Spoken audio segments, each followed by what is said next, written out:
वालेकुम new blog car blog car भाई ना तोर ब्लॉग এটি বলে কার ব্লগ জিহাদ দাদবাসার এই শেরার ই করে দে ব্লগ করে দে যা এর ব্লগ করতে গায় যা যা রাবিয়া শিখা দিচ্ছে যা গাইস চলে এলাম নতুন একটা ভিডিও নিয়ে আমি চলে এলাম সিঙ্গাপুর যাওয়ার সময় এড়িয়ে নিয়ে যাবো কিডা বল কিডা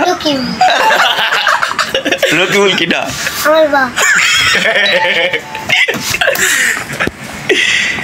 বলে পানি রাখলে ঠান্ডা থাকে এই পানি রাখলে ঠান্ডা থাকে আর টেস্ট হয় টেস্ট গুড আবার পরবর্তী ভিডিওতে দেখা হবে বন্ধুরা আবার পরবর্তী ভিডিওতে দেখা হবে বন্ধুরা ততদিন ভালো থাকুন সুস্থ থাকুন ততদিন ভালো থাকুন সুস্থ থাকুন আসসালামু আলাইকুম আসসালামু আলাইকুম